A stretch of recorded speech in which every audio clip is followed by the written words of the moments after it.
Good afternoon, students. I hope my voice is audible.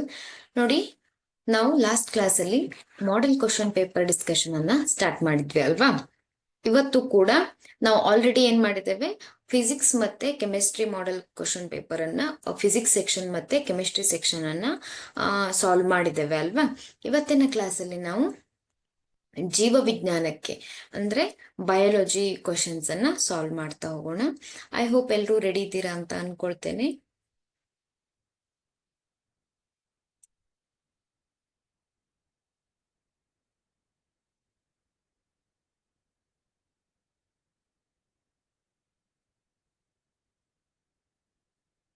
ನೋಡಿ, ಮೊದಲನೇ ಪ್ರಶ್ನೆಯನ್ನ ಶುರು ಮಾಡೋಣ. ಭಾಗ ಸಿ, ಜೀವವಿಜ್ಞಾನ. ಕೆಳಗಿನ ಪ್ರಶ್ನೆಗಳಿಗೆ ಅಥವಾ ಅಪೂರ್ಣ ಹೇಳಿಕೆಗಳಿಗೆ 4 ಪರ್ಯಾಯ ಉತ್ತರಗಳನ್ನ ನೀಡಲಾಗಿದೆ. ಅವುಗಳಲ್ಲಿ ಸೂಕ್ತವಾದ ಒಂದು ಉತ್ತರವನ್ನ ಆರಿಸಿ ಅದರ ಕ್ರಮಾಕ್ಷರದೊಡನೆ ಪೂರ್ಣ ಉತ್ತರವನ್ನ ಬರೆಯಿರಿ ಅಂತ ಇದೆ. ನೋಡಿ, ಇಲ್ಲಿ 3 ಇಂಟು 1 3 ಅಂಕಗಳು ಅಲ್ವಾ? ಇಲ್ಲಿ ಒಂದು ಅಂಕದ 3 ಪ್ರಶ್ನೆಗಳನ್ನ ಅಂದ್ರೆ ಈ ಬಹು ಆಯ್ಕೆಯ ಪ್ರಶ್ನೆಗಳನ್ನ ನೀಡಲಾಗತ್ತೆ. ಒಟ್ಟು 3 ಅಂಕಗಳಿದೆ. ಗೊತ್ತಾಯ್ತಾ? ನೋಡಿ, ಮೊದಲನೇ ಪ್ರಶ್ನೆ 26ನೇ ಪ್ರಶ್ನೆ. ಪ್ಲಾಸ್ಮೋಡಿಯಂನಲ್ಲಿ ಸಂತಾನೋತ್ಪತ್ತಿಯ ಕ್ರಿಯೆಯ ವಿಧ. ಯಾವ ರೀತಿಯಾದಂತಹ ಒಂದು ಸಂತಾನೋತ್ಪತ್ತಿ ಕ್ರಿಯೆ ಕಂಡು ಬರುತ್ತೆ ಅಂತ? ಎ ಮೊಗ್ಗುವಿಕೆ, ಬಿ ತುಂಡರಿಕೆ, ಸಿ ಕಾಯಜ ಸಂತಾನೋತ್ಪತ್ತಿ, ಡಿ ಬಹುವಿದಳನ ಅಂತ ಇದೆ ಅಲ್ವಾ? ಇಲ್ಲಿ ನೋಡಿ, ಮೊಗ್ಗುವಿಕೆ ಇದು ಹೈಡ್ರಾದಲ್ಲಿ ಕಂಡು ಬರುತ್ತೆ ಅಲ್ವಾ? ಸಾಮಾನ್ಯವಾಗಿ ನಾವು ಹೈಡ್ರಾದಲ್ಲಿ ಮೊಗ್ಗುವಿಕೆಯನ್ನ ನೋಡ್ಬೋದು. ಪ್ಲಾಸ್ಮೋಡಿಯಂನಲ್ಲಿ ಮೊಗ್ಗುವಿಕೆ ಕಂಡು ಬರೋದಿಲ್ಲ. ಹೈಡ್ರಾದಲ್ಲಿ ಏನಾಗತ್ತೆ, ಈ ಒಂದು ಮೊಗ್ಗುವಿಕೆ ಕಂಡು ಬರುತ್ತೆ. ತುಂಡರಿಕೆ ವಿಧಾನದಲ್ಲಿ ಅಂದ್ರೆ ದೇಹದ ಯಾವುದೇ ಭಾಗ ಅದು ತುಂಡಾಗುವ ಮೂಲಕ ಹೊಸ ಒಂದು ಜೀವಿಯ ಉತ್ಪಾದನೆ ಆಗುತ್ತೆ. ನಾವು ಅದನ್ನ ಸ್ಪೈರೋಗೈರಾದಲ್ಲಿ ನೋಡ್ಬೋದು ಅಲ್ವಾ? ತುಂಡರಿಕೆಯ ಮೂಲಕ ಸ್ಪೈರೋಗೈರಾ, ಫ್ರಾಗ್ಮೆಂಟೇಶನ್ ಅಂತ ಹೇಳುತ್ತೇವೆ, ಸ್ಪೈರೋಗೈರಾ. ಹಾಗೆ ಕಾಯಜ ರೀತಿಯ ಸಂತಾನೋತ್ಪತ್ತಿಯನ್ನ ನಾವು ಸಸ್ಯಗಳಲ್ಲಿ ನೋಡ್ಬೋದು. ಸಸ್ಯದ ಎಲೆ ಇರಬಹುದು, ಹಾಗೆ ಕಾಂಡ ಇರಬಹುದು, ಬೇರು ಇರಬಹುದು. ಆ ಒಂದು ಭಾಗಗಳ ಮೂಲಕ ಹೊಸ ಸಸ್ಯಗಳನ್ನ ಉತ್ಪತ್ತಿ ಮಾಡುವಂತ ಒಂದು ವಿಧಾನ ಅಲ್ವಾ? ಸಸ್ಯದಲ್ಲಿ ನೋಡಬಹುದು. ಹಾಗಾದ್ರೆ ಪ್ಲಾಸ್ಮೋಡಿಯಂನಲ್ಲಿ ಸಂತಾನೋತ್ಪತ್ತಿಯ ಕ್ರಿಯೆಯ ವಿಧ ಯಾವುದು? ಅದನ್ನ ಆಪ್ಷನ್ ಡಿ ಬಹುವಿದಳನ ಅಂತ ಕರಿತೇವೆ ಅಲ್ವಾ? ಆಪ್ಷನ್ ಡಿ ಸರಿಯಾದ ಉತ್ತರ. ಬಹುವಿದಳನ ಅಂದ್ರೆ ಒಂದು ಜೀವಿ ಏನಾಗತ್ತೆ, ವಿದಳನ ಕ್ರಿಯೆ ಮೂಲಕ 2 ಹೊಸ ಜೀವಿಗಳಾಗಿ ಉತ್ಪಾದನೆ ಆದ್ರೆ ಅದನ್ನ ನಾವು ದ್ವಿವಿದಳನ, ಅದನ್ನ ನಾವು ಬ್ಯಾಕ್ಟೀರಿಯಾದಲ್ಲಿ, ಅಮೀಬಾದಲ್ಲಿ ಕಾಣ್ತೇವೆ ಅಲ್ವಾ? ಬಹುವಿದಳನ ಅಂದ್ರೆ 2ಕ್ಕಿಂತ ಹೆಚ್ಚು ಹೊಸ ಜೀವಿಗಳು ಉಂಟಾಗತ್ತೆ, ಅದನ್ನ ಬಹುವಿದಳನ ಅಂತ ಕರಿತೇವೆ. ಹಾಗಾದ್ರೆ ಇಲ್ಲಿ ಸರಿಯಾದ ಉತ್ತರ ಯಾವುದು? Option D ಬಹುವಿದಳನ.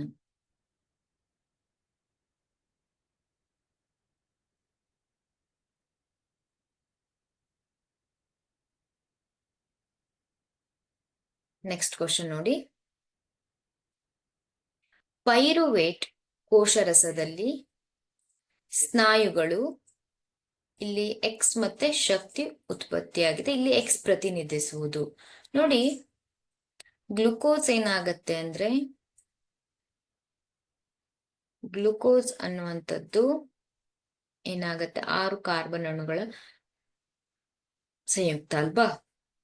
ಇದು ಕೋಶರಸದಲ್ಲಿ ಪೈರುವೇಟ್ ಆಗಿ ಬದಲಾವಣೆ ಆಗತ್ತೆ. ಪೈರುವೇಟ್ ಅಲ್ವಾ? ಈ ಪೈರುವೇಟ್ ಅನ್ನುವಂಥದ್ದು ಸ್ನಾಯುಕೋಶಗಳಲ್ಲಿ ಏನಾಗತ್ತೆ ಅಂತ ಕೇಳಿದ್ದಾರೆ ಅಲ್ವಾ? ಸ್ನಾಯುಕೋಶಗಳಲ್ಲಿ ಪೈರುವೇಟ್ ಆಕ್ಸಿಜನ್ನ ಅನುಪಸ್ಥಿತಿಯಲ್ಲಿ ಪೈರುವೇಟ್ ಏನಾಗಿ ಪರಿವರ್ತನೆ ಆಗತ್ತೆ? Option A oxygen, option B ethanol, option C lactic ಆಮ್ಲ, ಆಪ್ಷನ್ ಡಿ ಕಾರ್ಬನ್ ಮೊನಾಕ್ಸೈಡ್. ಇಲ್ಲಿ ಪೈರುವೇಟ್ ಅನ್ನುವಂಥದ್ದು ಲ್ಯಾಕ್ಟಿಕ್ ಆಮ್ಲವಾಗಿ ಅಲ್ವಾ? ಇಲ್ಲಿ ಗ್ಲುಕೋಸ್ ಕೋಶದಲ್ಲಿ ಏನಾಗುತ್ತೆ, ಅದು ಪೈರುವೇಟ್ ಆಗಿ ಬದಲಾವಣೆ ಆಗುತ್ತೆ. ಈ ಪೈರುವೇಟ್ ಅನ್ನುವಂಥದ್ದು ಆಕ್ಸಿಜನ್ನ ಅನುಪಸ್ಥಿತಿಯಲ್ಲಿ ಸ್ನಾಯು ಕೋಶಗಳಲ್ಲಿ ಲ್ಯಾಕ್ಟಿಕ್ ಆಮ್ಲವಾಗಿ, ಆಪ್ಷನ್ ಸಿ ಲ್ಯಾಕ್ಟಿಕ್ ಆಮ್ಲ ಮತ್ತು ಶಕ್ತಿಯನ್ನ ಉತ್ಪತ್ತಿ ಮಾಡುತ್ತೆ. ಆಪ್ಷನ್ ಸಿ ಸರಿಯಾದ ಉತ್ತರ, ಲ್ಯಾಕ್ಟಿಕ್ ಆಮ್ಲ.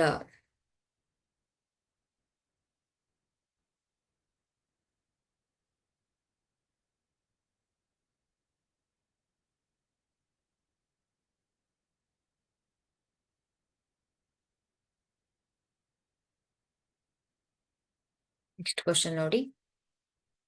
ಚಿತ್ರ ಎ ಮತ್ತು ಚಿತ್ರ ಬಿ ಯಲ್ಲಿ ಕೊಟ್ಟಿರುವ ಸ್ತ್ರೀ ಸಂತಾನೋತ್ಪತ್ತಿ ವ್ಯೂಹದ ರಚನೆಗಳನ್ನ ಗಮನಿಸಿ. ಈ ಚಿತ್ರಗಳಿಗೆ ಸಂಬಂಧಿಸಿದಂತೆ ಸರಿಯಾದ ಹೇಳಿಕೆ ಎಂದರೆ ಎ, ಎರಡೂ ರಚನೆಗಳಲ್ಲಿಯೂ ಅಂಡಾಣುವಿನ ನಿಷೇಚನ ಸಾಧ್ಯವಿದೆ. ಆಪ್ಷನ್ ಬಿ, ಚಿತ್ರ ಬಿ ಯಲ್ಲಿ ಮಾತ್ರ ಅಂಡಾಣುವಿನ ನಿಷೇಚನ ಸಾಧ್ಯ. ಸಿ ನೋಡಿ, ಚಿತ್ರ ಎ ಯಲ್ಲಿ ಮಾತ್ರ ಅಂಡಾಣುವಿನ ನಿಷೇಚನ ಸಾಧ್ಯವಿದೆ, ಎರಡೂ ರಚನೆಗಳಲ್ಲೂ ಅಂಡಾಣುವಿನ ನಿಷೇಚನ ಸಾಧ್ಯವಿಲ್ಲ ಅಂತ ಇದೆ ಅಲ್ವಾ.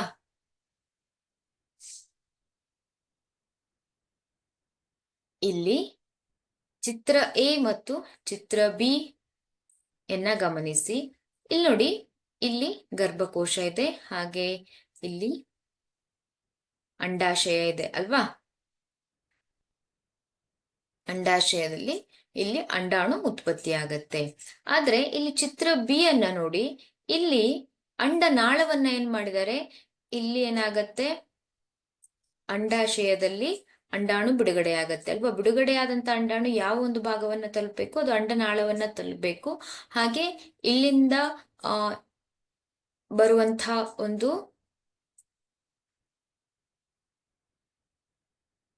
ವೀರ್ಯಾಣು ಈ ಅಂಡಾಣುವನ್ನ ಈ ಒಂದು ಭಾಗದಲ್ಲಿ ಸೇರಿ ನಿಷೇಚನವಾಗತ್ತೆ ಅಲ್ವಾ. ಅಂದ್ರೆ ಈ ಭಾಗದಲ್ಲಿ ನೋಡಿ ನಿಷೇಚನ ಸಾಧ್ಯವಿಲ್ಲ. ಯಾಕೆಂದ್ರೆ ಇಲ್ಲಿ ಈ ಭಾಗವನ್ನ ಏನ್ ಮಾಡಿದ್ದಾರೆ, ಅಲ್ಲಿ ಅದನ್ನ ಕಟ್ ಮಾಡಿ ಏನ್ ಮಾಡಿದ್ದಾರೆ, ಟೈ ಮಾಡಿದ್ದಾರೆ ಅಲ್ವಾ. ಇಲ್ಲಿ ನೀವು ನಿಷೇಚನವನ್ನ ನೋಡ್ಲಿಕ್ಕೆ ಸಾಧ್ಯ ಇಲ್ಲ, ಯಾಕೆಂದ್ರೆ ಈ ಅಂಡನಾಳವನ್ನ ಇಲ್ಲಿ ಏನ್ ಮಾಡಿದ್ದಾರೆ, ಅದನ್ನ ತೆಗ್ದಿದ್ದಾರೆ ಅಲ್ವಾ. ಆದ್ರೆ ಈ ಒಂದು ಚಿತ್ರದಲ್ಲಿ ಆ ರೀತಿಯಾದಂತಹ ಒಂದು ರಚನೆ ಕಂಡು ಬರೋದಿಲ್ಲ. ಆದ್ರಿಂದ ನಾವೇನ್ ಹೇಳ್ಬೋದು, ಈ ಒಂದು ಚಿತ್ರ ಬಿ ಯಲ್ಲಿ ನಿಷೇಚನ ಸಾಧ್ಯವಿಲ್ಲ ಅಂತ ಹೇಳ್ಬಹುದು. ಚಿತ್ರ ಎ ಯಲ್ಲಿ, ಎ ರಚನೆಯಲ್ಲಿ ಮಾತ್ರ ಅಂಡಾಣುವಿನ ನಿಷೇಚನ ಸಾಧ್ಯವಿದೆ. ಚಿತ್ರ ಬಿ ಯಲ್ಲಿ ಮಾತ್ರ ಅಂಡಾಣುವಿನ ನಿಷೇಚನ ಸಾಧ್ಯವಿಲ್ಲ ಅಲ್ವಾ. ಎರಡು ರಚನೆಗಳಲ್ಲೂ ಅಂಡಾಣುವಿನ ನಿಷೇಚನ ಸಾಧ್ಯವಿಲ್ಲ. ಆಪ್ಷನ್ ಸಿ, ಚಿತ್ರ ರಚನೆಯಲ್ಲಿ ಮಾತ್ರ ಅಂಡಾಣುವಿನ ನಿಷೇಚನ ಸಾಧ್ಯವಿದೆ. ಆಪ್ಷನ್ ಸಿ ಸರಿಯಾದ ಉತ್ತರ.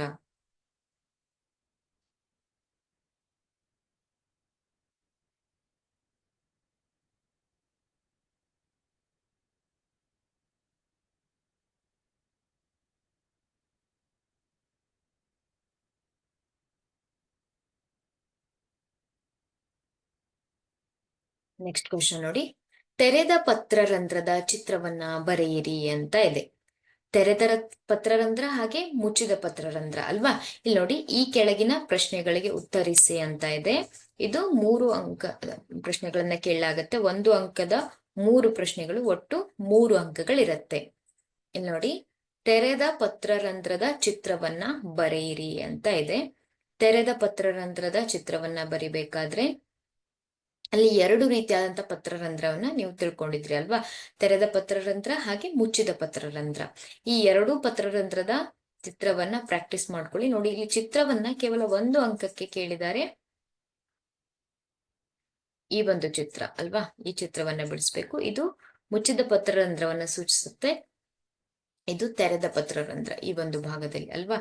ಇವುಗಳನ್ನ ಕಾವಲು ಜೀವಕೋಶಗಳು, ಹಾಗೆ ಇದನ್ನ ಪತ್ರರಂಧ್ರ, ಹಾಗೆ ಇದನ್ನ ಕ್ಲೋರೋಪ್ಲಾಸ್ಟ್ ಅಂತ ನೀವು ಇದನ್ನ ಹೆಸರಿಸಬೇಕಾಗುತ್ತೆ. ನೋಡಿ, ಈ ಚಿತ್ರವನ್ನ 1 ಅಂಕಕ್ಕೆ ಕೇಳಿದ್ದಾರೆ, ಇಂಪಾರ್ಟೆಂಟ್ ಇದೆ.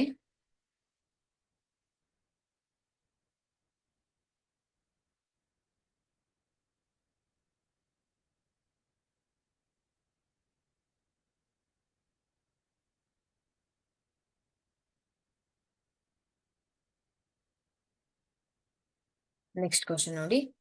ಲೈಂಗಿಕ ಸಂತಾನೋತ್ಪತ್ತಿಯು ಹೆಚ್ಚು ಭಿನ್ನತೆಗಳನ್ನ ಉಂಟು ಮಾಡುತ್ತದೆ ಏಕೆ ಅಂತ ಇದೆ. ಇದು 30ನೇ ಪ್ರಶ್ನೆ, 1 ಅಂಕದ ಪ್ರಶ್ನೆಯಾಗಿ ಇಲ್ಲಿ ಕೇಳಿದ್ದಾರೆ. ಲೈಂಗಿಕ ಸಂತಾನೋತ್ಪತ್ತಿಯು ಹೆಚ್ಚು ಭಿನ್ನತೆಗಳನ್ನ ಉಂಟು ಮಾಡುತ್ತದೆ ಏಕೆ ಅಂತ ಇದೆ. ನೋಡಿ, ಲೈಂಗಿಕ ಸಂತಾನೋತ್ಪತ್ತಿಯ ಸಂದರ್ಭದಲ್ಲಿ ಲೈಂಗಿಕ ಸಂತಾನೋತ್ಪತ್ತಿಯ ಸಂದರ್ಭದಲ್ಲಿ ಗಂಡು ಲಿಂಗಾಣು ಹಾಗೆ ಹೆಣ್ಣು ಲಿಂಗಾಣು ನಿಷೇಚನ ಹೊಂದುವುದರ ಮೂಲಕ ಹೊಸ ಜೀವಿಯ ಉತ್ಪತ್ತಿಯಾಗುತ್ತದೆ ಅಲ್ವಾ. ಅಲ್ಲಿ ತಂದೆಯಿಂದ ಬಂದಿರುವಂತಹ ಗುಣಗಳು ಹಾಗೆ ತಾಯಿಯಿಂದ ಬಂದಿರುವಂತಹ ಗುಣಗಳು ಏನಾಗತ್ತೆ, ಕೆಲವೊಂದು ಹೊಸ ಭಿನ್ನತೆಗಳನ್ನ ಉಂಟು ಮಾಡ್ಲಿಕ್ಕೆ ಅದು ಸಹಕರಿಸುತ್ತೆ. ಕಾರಣ ಅಲ್ಲಿ ಎರಡು ಲಿಂಗಾಣುಗಳ, ತಂದೆ ಹಾಗೂ ತಾಯಿಯ ಲಿಂಗಾಣುಗಳ ಸಂಯೋಜನೆಯ ಮೂಲಕ ಹೊಸ ಜೀವಿಯ ಉತ್ಪತ್ತಿ ಆಗತ್ತೆ, ಹೊಸ ಜೀವಿ ಉಂಟಾಗತ್ತೆ. ಈ ಒಂದು ಕಾರಣದಿಂದ ಅಲ್ಲಿ ಹೆಚ್ಚು ಭಿನ್ನತೆಗಳು ಉಂಟಾಗುತ್ತದೆ ಅಂತ ಹೇಳ್ಬಹುದು. ಅಲೈಂಗಿಕ ಸಂತಾನೋತ್ಪತ್ತಿಯಲ್ಲಿ ಈ ರೀತಿಯಾದಂತಹ ಒಂದು ಲಿಂಗಾಣುಗಳ ನಿಷೇಚನ ಇರುವುದಿಲ್ಲ. ಆಯ್ತಾ?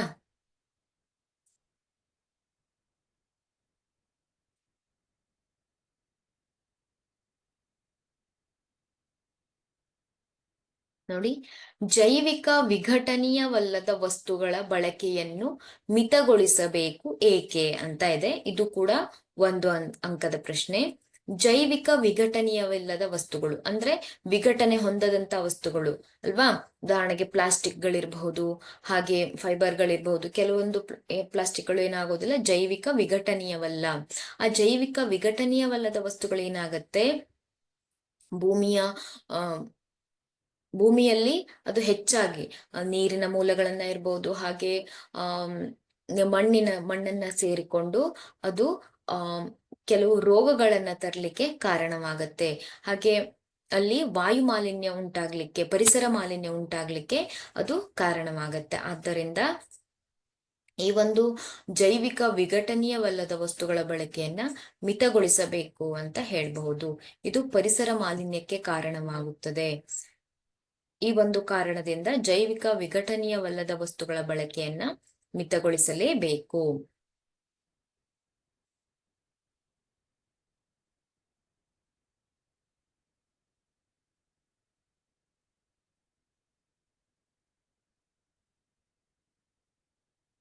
ನೋಡಿ, ಇಲ್ಲಿಯವರೆಗೆ ನಾವು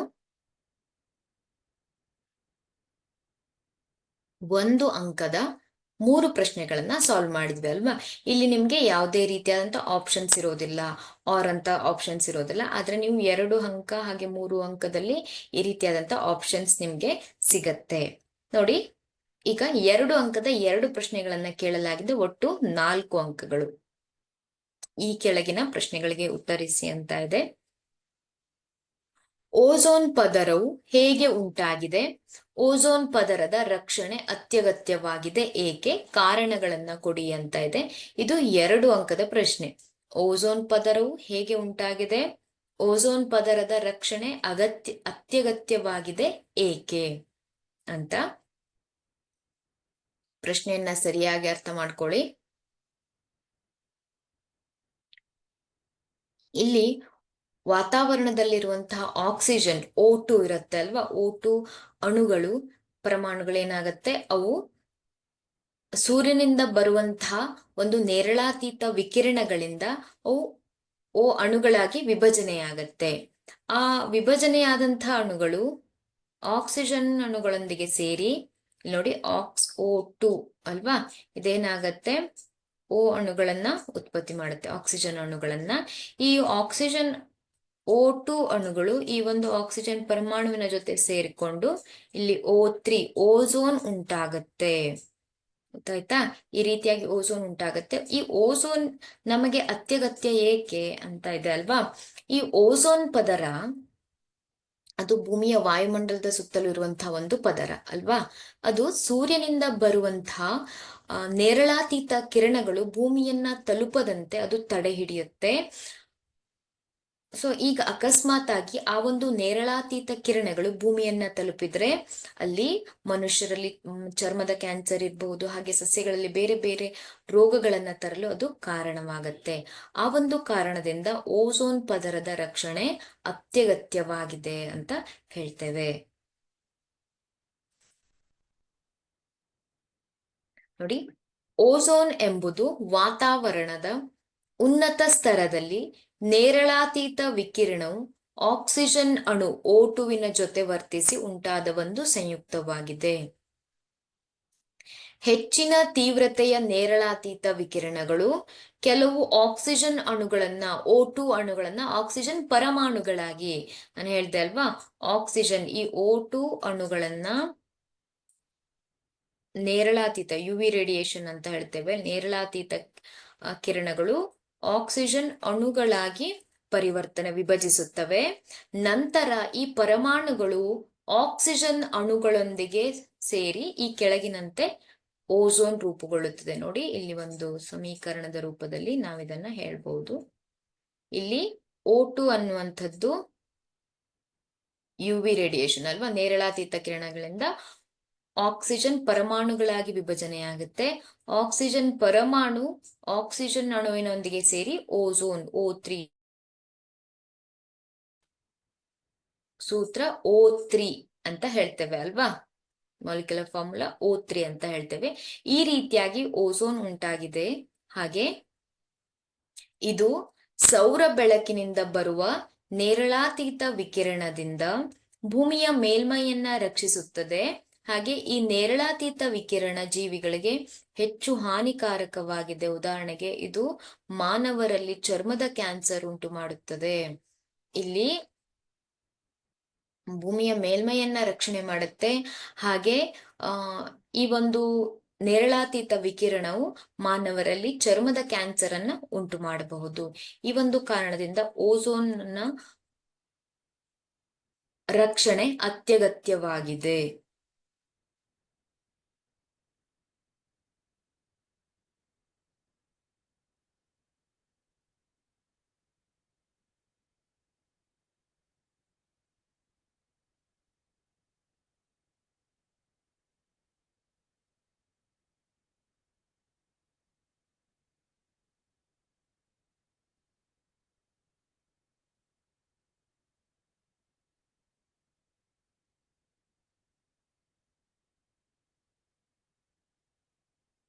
ನೆಕ್ಸ್ಟ್ ಕ್ವಶನ್ ನೋಡಿ.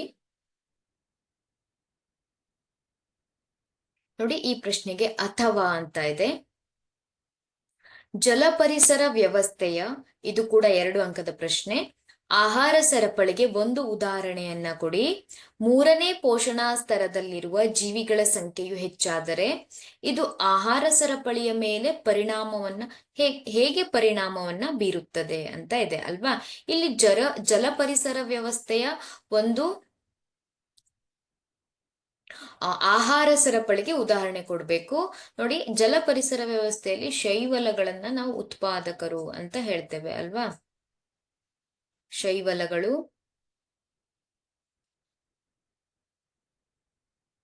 ಶೈವಲಗಳನ್ನ ಉತ್ಪಾದಕರು ಅಂತ ಹೇಳ್ತೇವೆ.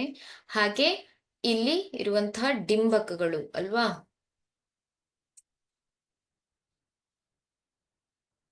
ಡಿಂಬಕಗಳು, ಹಾಗೆ ಸಣ್ಣ ಮೀನುಗಳು,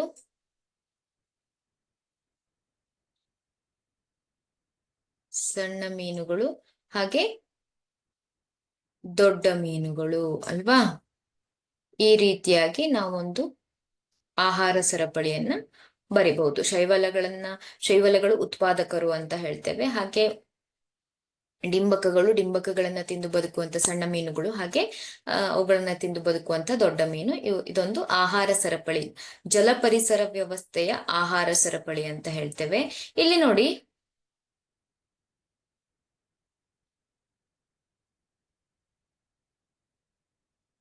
ಮೂರನೇ ಪೋಷಣಾ ಸ್ತರದಲ್ಲಿರುವ ಜೀವಿಗಳ ಸಂಖ್ಯೆ ಹೆಚ್ಚಾದರೆ ಇದು ಆಹಾರ ಸರಪಳಿಯ ಮೇಲೆ ಯಾವ ಪರಿಣಾಮವನ್ನ ಬೀರುತ್ತದೆ ಅಂತ ಇದೆ.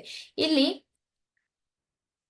ಸಣ್ಣ ಮೀನು ಮೂರನೇ ಪೋಷಣಾ ಸ್ತರದಲ್ಲಿರುವಂತಹ ಒಂದು ಜೀವಿಗಳು ಅಲ್ವಾ. ಮೂರನೇ ಪೋಷಣಾ ಸ್ತರದಲ್ಲಿರುವಂತಹ ಒಂದು ಜೀವಿಗಳ ಸಂಖ್ಯೆ ಹೆಚ್ಚಾದ್ರೆ, ಮೂರನೇ ಪೋಷಣಾ ಸ್ತರದಲ್ಲಿರುವಂತಹ ಒಂದು ಜೀವಿಗಳ ಸಂಖ್ಯೆ ಹೆಚ್ಚಾದ್ರೆ ಏನಾಗತ್ತೆ, ಅವು ಎಲ್ಲಾ ಡಿಂಬಕಗಳು ಏನಾಗತ್ತೆ, ಅವು ನಶಿಸಿ ಹೋಗುತ್ತೆ ಅಲ್ವಾ. ಡಿಂಬಕಗಳು ನಶಿಸಿ ಹೋಗುತ್ತೆ. ಹಾಗೆ ಡಿಂಬಕಗಳು ಸ್ವಲ್ಪ ದಿನ ನಂತರ ನಶಿಸಿ ಹೋಯ್ತು ಅಂದ್ರೆ ಏನಾಗುತ್ತೆ, ಸಣ್ಣ ಮೀನುಗಳು ದೊಡ್ಡ ಮೀನುಗಳು ಕೂಡ ನಶಿಸಿ ಹೋಗುತ್ತೆ. ಆ ರೀತಿಯಾಗಿ ಈ ಸಂಪೂರ್ಣವಾಗಿ ಈ ಒಂದು ಜಲಪರಿಸರ ವ್ಯವಸ್ಥೆಯು ಹಾನಿಗೆ ಒಳಗಾಗುತ್ತೆ, ಪರಿಸರದಲ್ಲಿ ಅಸಮತೋಲನ ಉಂಟಾಗತ್ತೆ ಅಂತ ನಾವು ಉತ್ತರವನ್ನ ಬರಿಬೇಕಾಗತ್ತೆ. ನೋಡಿ, ಪ್ರಶ್ನೆಯನ್ನ ಸರಿಯಾಗಿ ನೋಟ್ ಮಾಡ್ಕೊಳ್ಳಿ, ಉತ್ತರವನ್ನ ಪ್ರಾಕ್ಟೀಸ್ ಮಾಡಿ. ಇದಕ್ಕೆ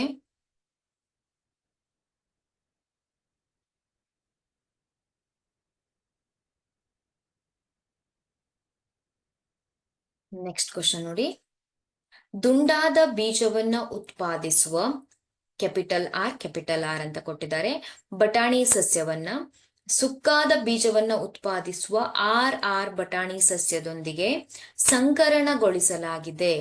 F2 ಪೀಳಿಗೆಯಲ್ಲಿ ದೊರೆಯುವ ಫಲಿತಾಂಶವನ್ನ ಚಕ್ಕರ್ ಬೋರ್ಡ್ನ ಸಹಾಯದಿಂದ ತಿಳಿಸಿ. ಸಸ್ಯ ವಿಧಗಳ ಜೀನ್ ನಮೂನೆ ಅನುಪಾತ ಬರೆಯಿರಿ ಅಂತ ಇದೆ ನೋಡಿ. ಜೀನ್ ನಮೂನೆ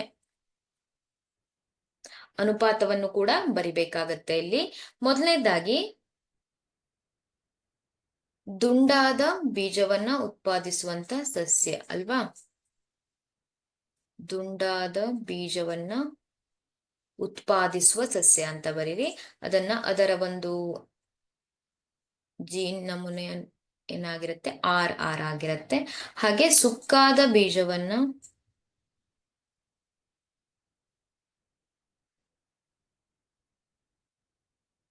ಉತ್ಪತ್ತಿ ಮಾಡುವಂತ ಸಸ್ಯವನ್ನ ಸ್ಮಾಲ್ ಆರ್ ಅಂತ ಕೊಟ್ಟಿದ್ದಾರೆ ಅಲ್ವಾ. ಇವು ಲಿಂಗಾಣುಗಳು ಯಾವ ರೀತಿಯಾದಂತ ಲಿಂಗಾಣುಗಳನ್ನ ಉತ್ಪತ್ತಿ ಮಾಡುತ್ತೆ, ಇವು ಆರ್ ಹಾಗೆ ಸ್ಮಾಲ್ ಆರ್ ಅಲ್ವಾ. ಆದ್ದರಿಂದ F1 ಹಂತದಲ್ಲಿ F1 ಪೀಳಿಗೆಯಲ್ಲಿ ಉಂಟಾಗುವಂತಹ ಸಸ್ಯಗಳು, ಎಲ್ಲಾ ಸಸ್ಯಗಳು capital R small R gene ನಮೂನೆಯನ್ನ ಹೊಂದಿರುತ್ತೆ. ಆದ್ದರಿಂದ ಎಲ್ಲಾ ಸಸ್ಯಗಳು ದುಂಡಾದ ಬೀಜವನ್ನ ಉತ್ಪತ್ತಿ ಮಾಡುವಂತಹ ಸಸ್ಯಗಳು ಅಲ್ವಾ. ದುಂಡಾದ ಬೀಜವನ್ನ ಉತ್ಪತ್ತಿ ಮಾಡುವಂತಹ ಸಸ್ಯಗಳು ಅಂತ ಹೇಳ್ತೇವೆ. ಈಗ F2 ಪೀಳಿಗೆ ಸಸ್ಯಗಳು ಬೇಕು ಅಂದ್ರೆ F1 ಪೀಳಿಗೆ ಸಸ್ಯಗಳನ್ನ, ಅಂದ್ರೆ F1 ಪೀಳಿಗೆಯಲ್ಲಿ ದೊರೆತಿರುವಂತಹ ಸಸ್ಯಗಳನ್ನ ಅವುಗಳನ್ನ ಸ್ವಕೀಯ ಪರಾಗಸ್ಪರ್ಶವನ್ನ ನಡೆಸಬೇಕು. ನೋಡಿ, ಸ್ವಕೀಯ ಪರಾಗಸ್ಪರ್ಶವನ್ನ ನಡೆಸಿದಾಗ F1 into F1 ಅಂತ ಬರೀಬಹುದು ಅಲ್ವಾ.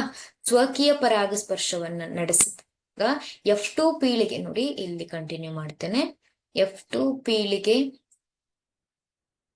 ಸಸ್ಯಗಳು ಇಲ್ಲಿ ಉಂಟಾಗತ್ತೆ. ನೋಡಿ, ಇಲ್ಲಿ F2 ಪೀಳಿಗೆ ಸಸ್ಯವನ್ನ ನಾವು ಚಕ್ಕರ್ ಬೋರ್ಡ್ನ ಸಹಾಯದಿಂದ ನಾವು ಬರಿಬಹುದು. ನೋಡಿ,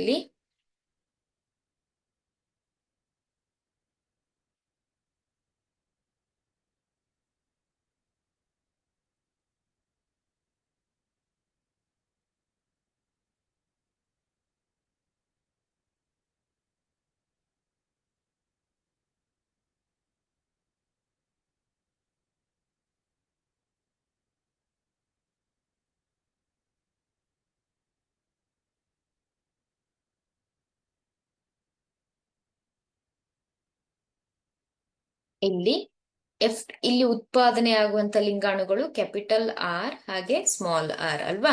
ಇವುಗಳನ್ನ ಇಲ್ಲಿ ಬರಿಬೇಕು. ಲಿಂಗಾಣುಗಳನ್ನ, ಉತ್ಪಾದನೆ ಆಗುವಂತ ಲಿಂಗಾಣುಗಳನ್ನ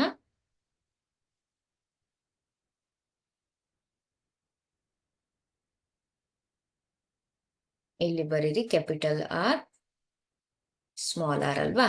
ಲಿಂಗಾಣುಗಳು ಅಂತ ಬರೆದ್ರೆ ನೋಡಿ, ಇಲ್ಲಿ capital R plus R, capital R ಹಾಗೆ ಈ capital R small R, capital R small R ಆಗತ್ತೆ. ಹಾಗೆ ಇಲ್ಲಿ small R capital R, so ಇದನ್ನ ನಾವು ಕ್ಯಾಪಿಟಲ್ ಆರ್ ಸ್ಮಾಲ್ ಆರ್ ಅಂತ ಬರಿಬಹುದು. ಕೊನೆಯದಾಗಿ ಸ್ಮಾಲ್ ಆರ್ ಅಲ್ವಾ.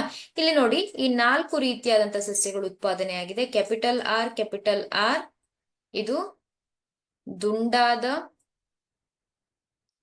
ಬೀಜಗಳನ್ನ ಉತ್ಪತ್ತಿ ಮಾಡುವಂತ ಸಸ್ಯ. ಇಲ್ಲಿ ಕ್ಯಾಪಿಟಲ್ ಆರ್ ಸ್ಮಾಲ್ ಆರ್ ಇದು ಕೂಡ ದುಂಡಾದ ಬೀಜಗಳನ್ನ ಉತ್ಪತ್ತಿ ಮಾಡುವಂತ ಸಸ್ಯ. ಹಾಗೆ ಸ್ಮಾಲ್ ಆರ್ ಇದು ಸುಕ್ಕಾದ ಬೀಜಗಳನ್ನ ಉತ್ಪತ್ತಿ ಮಾಡುವಂತ ಸಸ್ಯ ಅಂತ ಹೇಳ್ತೇವೆ ಅಲ್ವಾ. ಇದರ ಜೀನ್ ನಮೂನೆ ಅನುಪಾತವನ್ನ ಬರೆದ್ರೆ ನೋಡಿ, ಇಲ್ಲಿ ಕ್ಯಾಪಿಟಲ್ ಆರ್ ಎಷ್ಟಿದೆ? 1. ಕ್ಯಾಪಿಟಲ್ ಆರ್ ಎಷ್ಟಿದೆ? 2 ಸಸ್ಯಗಳಿದೆ. ಸ್ಮಾಲ್ ಆರ್ ಎಷ್ಟಿದೆ? 1 ಇದೆ. ಇದರ ಜೀನ್ ನಮೂನೆ ಅನುಪಾತವನ್ನ ಬರೆದ್ರೆ 1:2:1. ಇದನ್ನ ಜೀನ್ ನಮೂನೆ ಅನುಪಾತ ಅಂತ ಹೇಳ್ತೇವೆ. ಈ ರೀತಿಯಾಗಿ ನೀವು ಈ ಕ್ವಶನ್ ಅನ್ನ ಸಾಲ್ವ್ ಮಾಡ್ಬೇಕಾಗತ್ತೆ.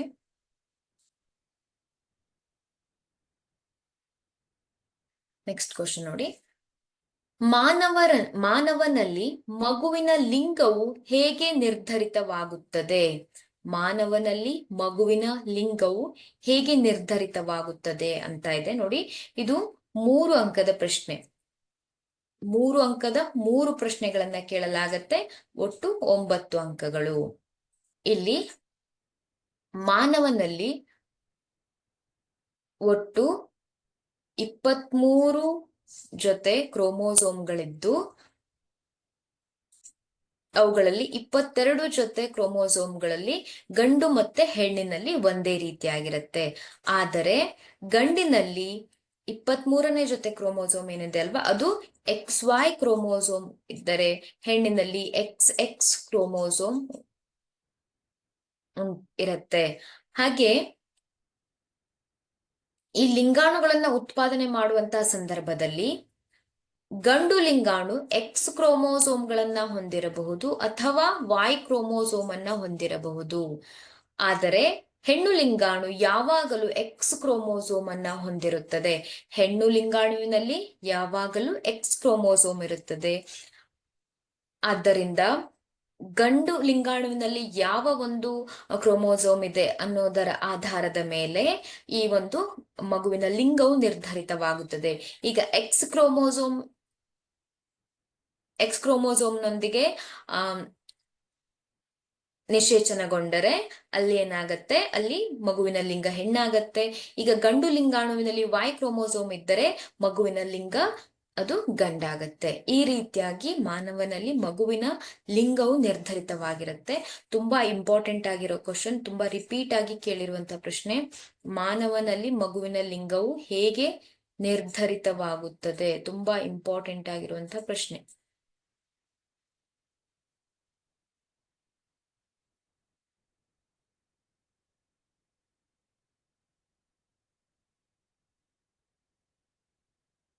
ನೆಕ್ಸ್ಟ್ ಕ್ವಶನ್ ನೋಡಿ,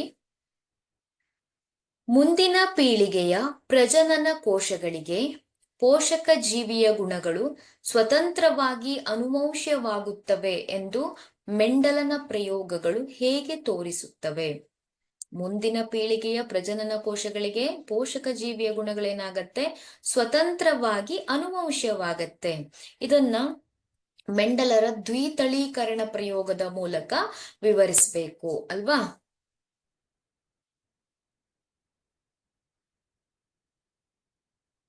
ಇಲ್ಲಿ ಮುಂದಿನ ಪೀಳಿಗೆಯ ಪ್ರಜನನ ಕೋಶಗಳಿಗೆ ಪೋಷಕ ಜೀವಿಯ ಗುಣಗಳು ಸ್ವತಂತ್ರವಾಗಿ ಅನುವಂಶೀಯವಾಗತ್ತೆ ಅನ್ನೋದನ್ನ ನೀವು ದ್ವಿತಳೀಕರಣ ಪ್ರಯೋಗದ ಮೂಲಕ ತೋರಿಸ್ಬೇಕಾಗತ್ತೆ.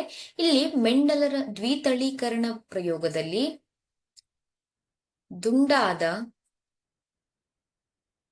ದುಂಡಾದ ಹಳದಿ ಬೀಜಗಳನ್ನ ಉತ್ಪತ್ತಿ ಮಾಡುವಂತ ಸಸ್ಯವನ್ನ ಸುಕ್ಕಾದ ಹಸಿರು ಬಣ್ಣದ ಬೀಜವನ್ನ ಉತ್ಪತ್ತಿ ಮಾಡುವ ಸಸ್ಯದ ಜೊತೆ ಸಂಕರಣಗೊಳಿಸಿದಾಗ ನೋಡಿ, ಕ್ಯಾಪಿಟಲ್ ಆರ್ ಕ್ಯಾಪಿಟಲ್ ವೈ ಇರುತ್ತೆ. ಇಲ್ಲಿ ಸ್ಮಾಲ್ ಆರ್ ಸ್ಮಾಲ್ ವೈ ಇದೆ. ಇಲ್ಲಿ ಲಿಂಗಾಣುಗಳು ಯಾವುದು ಉತ್ಪತ್ತಿ ಆಗತ್ತೆ? ಲಿಂಗಾಣುಗಳು ಕ್ಯಾಪಿಟಲ್ ವೈ, ಇಲ್ಲಿ ಸ್ಮಾಲ್ ಆರ್ ಸ್ಮಾಲ್ ವೈ. ಹಾಗಾದ್ರೆ F1 ಪೀಳಿಗೆಯಲ್ಲಿ capital R small R, capital Y small Y. ಎಲ್ಲಾ ಸಸ್ಯಗಳು ದುಂಡಾದ ಹಳದಿ ಬೀಜವನ್ನ ಹೊಂದಿರುತ್ತವೆ. F1 ಹಂತದಲ್ಲಿ ಎಲ್ಲಾ ಸಸ್ಯಗಳೇನಾಗಿರುತ್ತೆ, ದುಂಡಾದ ಹಳದಿ ಬೀಜವನ್ನ ಹೊಂದಿರುವಂತಹ ಒಂದು ಸಸ್ಯಗಳು. ಈಗ ನೋಡಿ, F1 ಪೀಳಿಗೆಯನ್ನ ಬಳಸಿಕೊಂಡು F2 ಪೀಳಿಗೆಯನ್ನ ನಾವು ಇಲ್ಲಿ ಬೇಕು ಅಂದ್ರೆ ಇಲ್ಲಿ F1 ಪೀಳಿಗೆಯನ್ನ ಏನ್ ಮಾಡ್ಬೇಕು, ಸ್ವಕೀಯ ಪರಾಗಸ್ಪರ್ಶಕ್ಕೆ ಒಳಪಡಿಸಿದಾಗ small R capital Y small Y, ಸ್ವಕೀಯ ಪರಾಗಸ್ಪರ್ಶಕ್ಕೆ ಇದನ್ನ ಒಳಪಡಿಸಿದಾಗ ನೋಡಿ, ಈ ಒಂದು F2 ಹಂತದಲ್ಲಿ ಸಿಗುವಂತಹ ಒಂದು ಸಸ್ಯಗಳನ್ನ ಈ ಚೆಕ್ಕರ್ ಬೋರ್ಡ್ ನ ಮುಖಾಂತರ ನಾವು ಕಂಡುಹಿಡಿಬಹುದು. ನೋಡಿ ಇಲ್ಲಿ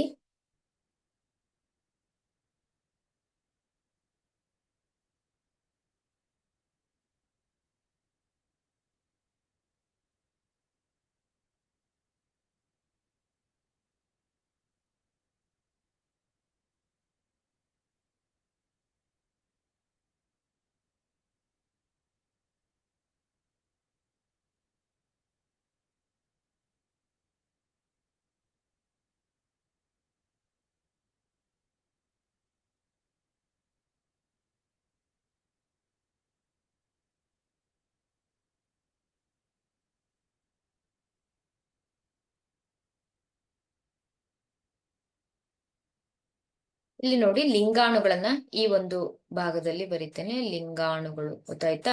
ಈ ಮೊದಲನೇ ರೋದಲ್ಲಿ ಕ್ಯಾಪಿಟಲ್ ಆರ್ ಕ್ಯಾಪಿಟಲ್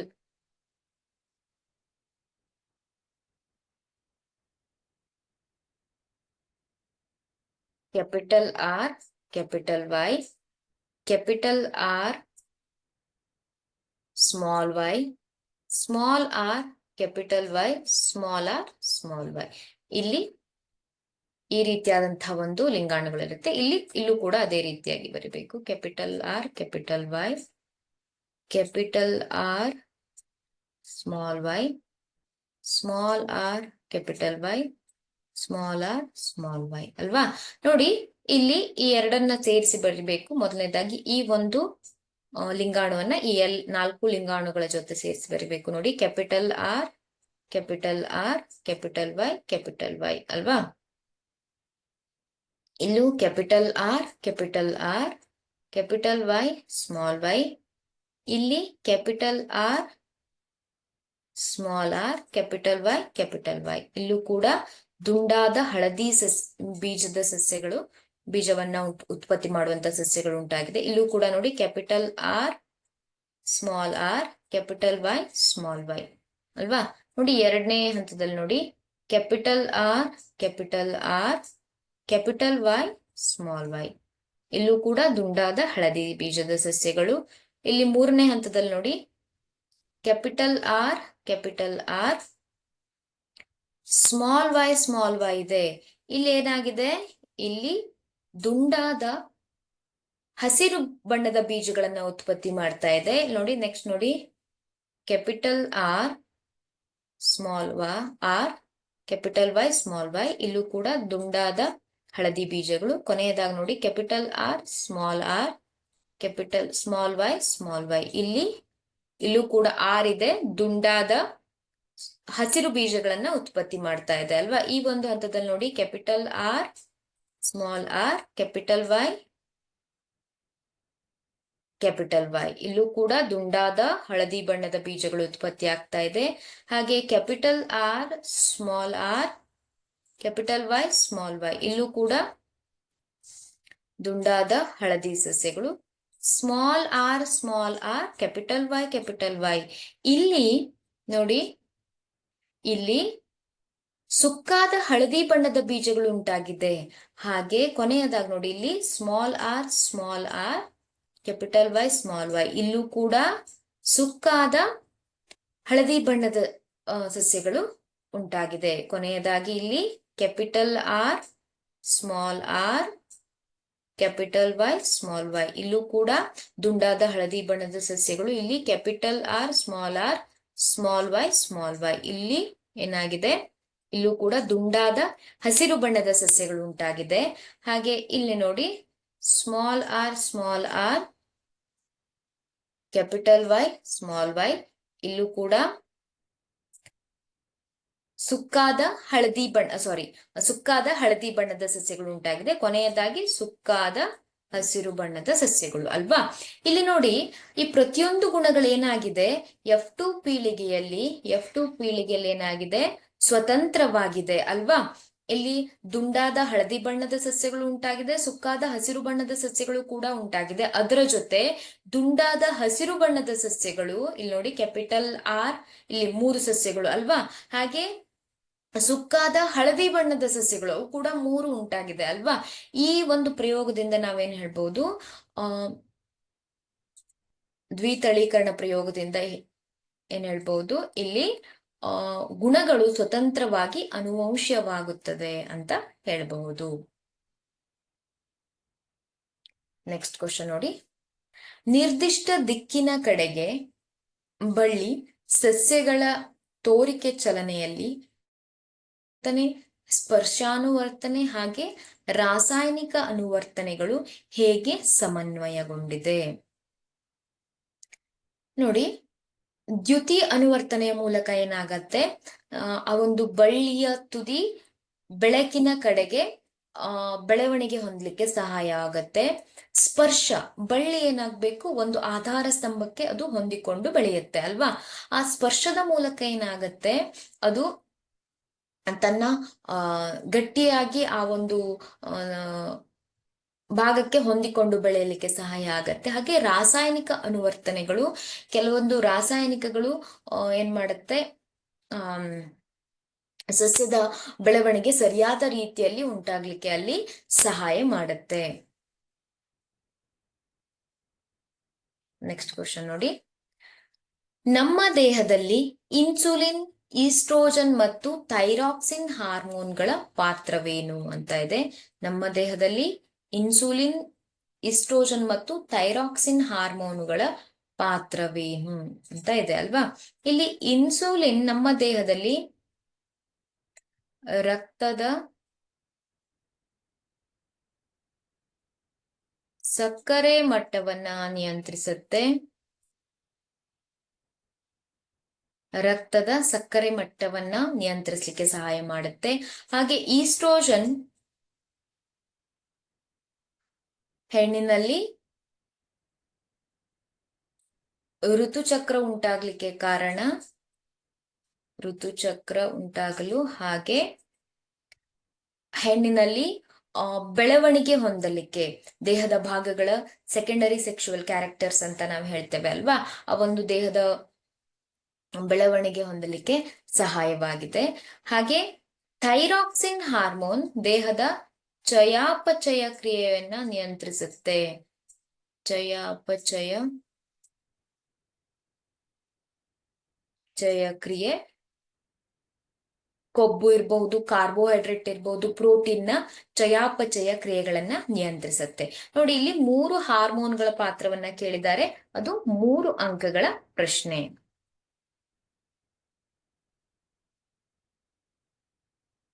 ನೆಕ್ಸ್ಟ್ ನೋಡಿ, ಪರಕೀಯ ಪರಾಗಸ್ಪರ್ಶ ಎಂದರೇನು? ನಿಷೇಚನದ ನಂತರ ಹೂವಿನಲ್ಲಾಗುವ ಬದಲಾವಣೆಗಳೇನು? ಪ್ರಶ್ನೆಯನ್ನ ನೋಡ್ಕೊಳ್ಳಿ. ಪರಾಗವು ಒಂದು ಹೂವಿನಿಂದ ಇನ್ನೊಂದು ಹೂವಿಗೆ ವರ್ಗಾವಣೆಗೊಂಡರೆ ಅದನ್ನ ಪರಕೀಯ ಪರಾಗಸ್ಪರ್ಶ ಎನ್ನುವರು ಅಲ್ವಾ. ಪರಾಗವು ಒಂದು ಹೂವಿನಿಂದ ಇನ್ನೊಂದು ಹೂವಿಗೆ ವರ್ಗಾವಣೆಗೊಂಡರೆ ಅದನ್ನ ಪರಕೀಯ ಪರಾಗಸ್ಪರ್ಶ ಎನ್ನುವರು. ನಿಷೇಚನದ ನಂತರ ನಿಷೇಚನದ ನಂತರ ಏನಾಗತ್ತೆ, ಅಂಡಾಶಯ ಹಣ್ಣಾಗಿ ಬೆಳೆಯುತ್ತೆ. ನಿಷೇಚನದ ನಂತರ ಅಂಡಾಶಯ ಹಣ್ಣಾಗಿ ಬೆಳೆಯುತ್ತೆ. ಹಾಗೆ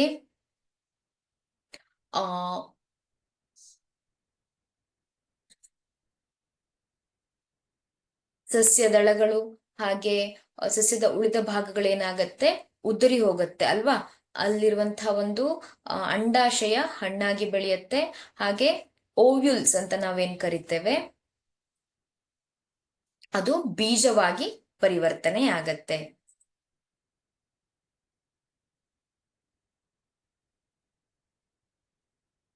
ನೋಡಿ, ಇದು 4 ಅಂಕದ ಪ್ರಶ್ನೆ.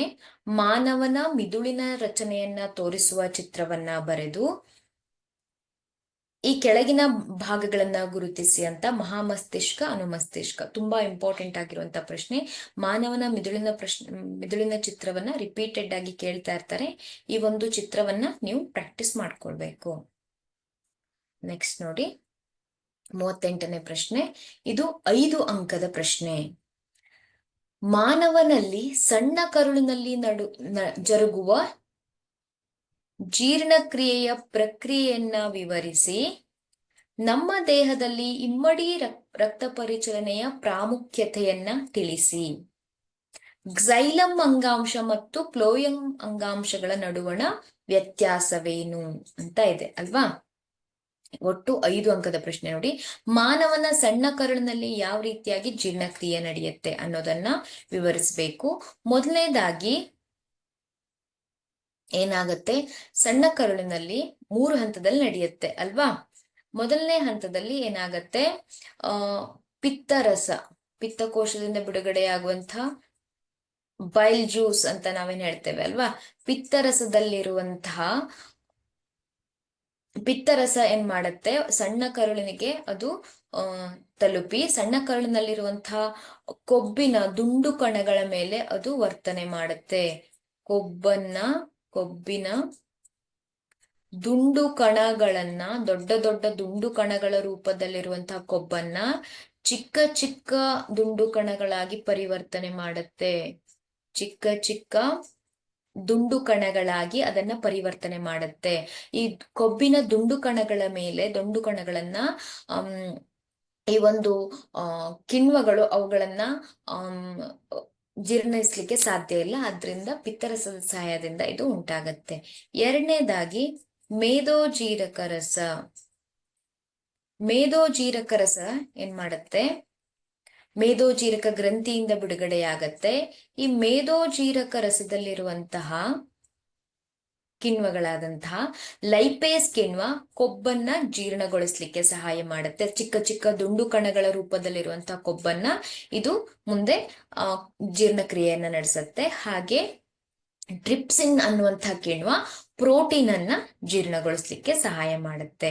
ಹಾಗೆ 3ನೇ ಹಂತದಲ್ಲಿ ಕರುಳಿನ ರಸ. ನೋಡಿ, ಈ 3 ಹಂತವನ್ನ ವಿವರಿಸಬೇಕು. ಕರುಳಿನ ರಸದಲ್ಲಿರುವಂತಹ ಕಿಣ್ವಗಳ ಸಹಾಯದಿಂದ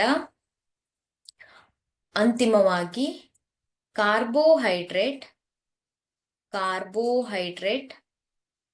ಸಂಕೀರ್ಣವಾದಂತಹ ಒಂದು ಪೋಷಕಾಂಶ ಏನಾಗತ್ತೆ, ಕಾರ್ಬೋಹೈಡ್ರೇಟ್ ಗ್ಲುಕೋಸ್ ಆಗಿ ಪರಿವರ್ತನೆಯಾಗತ್ತೆ. ಹಾಗೆ ಸರಳ ಪದಾರ್ಥವಾಗಿ ಪ್ರೋಟೀನ್ ಅಮೈನೋ ಆಮ್ಲ ಸರಳ ರೂಪಕ್ಕೆ ಪರಿವರ್ತನೆಯಾಗತ್ತೆ. ಹಾಗೆ ಕೊಬ್ಬಿನಾಮ್ಲ ಮತ್ತು ಗ್ಲಿಸರಲ್ ಆಗಿ ಸರಳ ರೂಪಕ್ಕೆ ಪರಿವರ್ತನೆಯಾಗಿ ಅದು ನಮ್ಮ ರಕ್ತದಿಂದ ಹೀರಿಕೊಳ್ಳಲ್ಪಡುತ್ತೆ. ಈ 3 ಹಂತವನ್ನ ನೀವು ಈ ಒಂದು ಜೀರ್ಣಕ್ರಿಯೆಯಲ್ಲಿ ವಿವರಿಸಬೇಕು.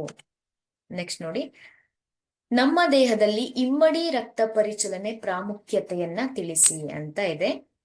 ಇಮ್ಮಡಿ ರಕ್ತ ಪರಿಚಲನೆ, ಇಲ್ಲಿ ಇಮ್ಮಡಿ ರಕ್ತ ಪರಿಚಲನೆಯಿಂದ ಆಕ್ಸಿಜನ್ ಯುಕ್ತ ರಕ್ತ ಹಾಗೆ ಆಕ್ಸಿಜನ್ ರಹಿತ ರಕ್ತ ಬೇರೆ ಬೇರೆಯಾಗಿ ನಮ್ಮ ಹೃದಯದಲ್ಲಿ ಚಲಿಸುತ್ತೆ. ಇದು ಹೆಚ್ಚು ಶಕ್ತಿ ಬೇಕಾಗಿರುವಂತಹ ಸ್ತನಿಗಳಲ್ಲಿ ಇದು ಸಹಾಯಕವಾಗಿದೆ ಅಲ್ವಾ. ತಮ್ಮ ದೇಹದ ಒಂದು ಉಷ್ಣತೆಯನ್ನ ಕಾಪಾಡಿಕೊಳ್ಳಿಕ್ಕೆ ಹೆಚ್ಚು ಶಕ್ತಿಯನ್ನ ಬಳಸುವಂತಹ ಜೀವಿಗಳಲ್ಲಿ ಈ ಇಮ್ಮಡಿ ಪರಿಚಲನೆ ಅತ್ಯಂತ ಹೆಚ್ಚು ಪ್ರಾಮುಖ್ಯತೆಯನ್ನ ಹೊಂದಿದೆ ಅಂತ ಹೇಳ್ಬೋದು. ಹಾಗೆ ಕ್ಸೈಲಂ ಮತ್ತು ಫ್ಲೋಯಂ ಅಂಗಾಂಶಗಳ ನಡುವಣ ವ್ಯತ್ಯಾಸಗಳೇನು? ಇಲ್ಲಿ ನೋಡಿ, ಕ್ಸೈಲಂ ಮತ್ತು ಫ್ಲೋಯಂ ಅಂಗಾಂಶದ ವ್ಯತ್ಯಾಸವನ್ನ ಈ ರೀತಿ ಕಾಲಂ ಹಾಕಿ ಬರಿಬೇಕು. ಕ್ಸೈಲಂ ಅಂಗಾಂಶದ ಕಾರ್ಯ ಏನು? ಅದು ಕ್ಸೈಲಂ ಅಂಗಾಂಶ ನೀರನ್ನ ಸಸ್ಯದ ದೇಹಕ್ಕೆ ಸಾಗಿಸುವಂತಹ ಒಂದು ಅಂಗಾಂಶ. ಫ್ಲೋಯಂ ಅಂಗಾಂಶ ಅದನ್ನ ಆಹಾರವನ್ನ ಸಾಗಿಸುವಂತಹ ಒಂದು ಅಂಗಾಂಶ ಅಲ್ವಾ. ಈಗ ಕ್ಸೈಲಂ ಅಂಗಾಂಶ ಕೇವಲ ಒಂದೇ ದಿಕ್ಕಿನಲ್ಲಿ ನೀರನ್ನ ಸಾಗಿಸುತ್ತೆ, ಬೇರಿನಿಂದ ಎಲೆಗೆ ಅಲ್ವಾ. ಸೊ ದಟ್ ಈಸ್ ಯೂನಿಡೈರೆಕ್ಷನಲ್ ಅಂತ ಹೇಳ್ತೇವೆ, ಒಂದೇ ದಿಕ್ಕಿನಲ್ಲಿ. ಆದರೆ ಫ್ಲೋಯಂ ಅಂಗಾಂಶ ಅದು ಬೇರೆ ಬೇರೆ ದಿಕ್ಕಿನಲ್ಲಿ, ಒಂದೇ ದಿಕ್ಕಿನಲ್ಲ. ನೋಡಿ, ಈಗ ಎಲೆಯಲ್ಲಿ ಆಹಾರ ಉತ್ಪಾದನೆಯಾಗಿದೆ, ಆಹಾರವನ್ನ ಅದು ಸಸ್ಯ ದೇಹದ ಬೇರೆ ಬೇರೆ ಭಾಗಗಳಿಗೆ, ಬೇರುಗಳಿಗೆ, ಕಾಂಡಗಳಿಗೆ, ಹಾಗೆ ಎಲೆಯಲ್ಲಿ ಬೇರೆ ಒಂದು ಭಾಗಗಳಿಗೆ ಅದು ತಲುಪಿಸುತ್ತೆ. ಆದ್ದರಿಂದ ಇದು ಒಂದೇ ದಿಕ್ಕಿನಲ್ಲಿಲ್ಲ, ಏನಾಗತ್ತೆ, ಅದು ವಿವಿಧ ದಿಕ್ಕಿನಲ್ಲಿ ಆಹಾರವನ್ನ ಸಾಗಾಣಿಕೆ ಮಾಡುತ್ತೆ. ಹಾಗೆ ಇಲ್ಲಿ ATP ಇಂದ ಸರಳ ಭೌತ ಬಲಗಳನ್ನ ಬಳಸಿ ನೀರನ್ನ ಎಲೆಗಳಿಗೆ ತಲುಪಿಸಲಾಗತ್ತೆ. ಆದರೆ ಇಲ್ಲಿ ATP ಇಂದ ಶಕ್ತಿಯನ್ನ ಬಳಸಿಕೊಂಡು ಆಹಾರವನ್ನ ತಲುಪಿಸಬಹುದು, ಬೇರೆ ಬೇರೆ ಭಾಗಗಳಿಗೆ ತಲುಪಿಸಲಾಗತ್ತೆ. ನೋಡಿ, ಈ ರೀತಿಯಾಗಿ ನೀವು ವ್ಯತ್ಯಾಸವನ್ನ ಬರಿಬೇಕಾಗತ್ತೆ. ನೋಡಿ, ಇದು 5 ಅಂಕದ ಪ್ರಶ್ನೆ ಅಲ್ವಾ. ಈ ಒಂದು ಕ್ವಶನ್ ಪೇಪರ್ ಅಲ್ಲಿ 5 ಅಂಕದ ಪ್ರಶ್ನೆಯನ್ನ ಬಯಾಲಜಿ ಅಂದ್ರೆ ಜೀವ ವಿಜ್ಞಾನ ಭಾಗದಲ್ಲಿ ಕೇಳಿದ್ದಾರೆ ನಿಮ್ಗೆ ಅಲ್ವಾ. ಆದ್ರಿಂದ ಇಲ್ಲಿ ಈ ಪ್ರಶ್ನೆಗೆ ನೀವು ಉತ್ತರವನ್ನ ಬರಿಬೇಕಾಗತ್ತೆ. ಸೊ ಡಿಯರ್ ಸ್ಟೂಡೆಂಟ್ಸ್, ನಾವೀಗ ಭೌತ ವಿಜ್ಞಾನ, ರಸಾಯನ ವಿಜ್ಞಾನ ಮತ್ತೆ ಜೀವ ವಿಜ್ಞಾನದ ಕ್ವಶನ್ಸ್ ಅನ್ನ ಸಾಲ್ವ್ ಮಾಡಿದ್ದೇವೆ. ಮಾಡೆಲ್ ಪೇಪರ್ 1 ಸಾಲ್ವ್ ಮಾಡಿದ್ದೇವೆ. ನೆಕ್ಸ್ಟ್ ಕ್ಲಾಸ್ ಅಲ್ಲಿ ನಾವು ಕಂಟಿನ್ಯೂ ಮಾಡೋಣ. Thank you.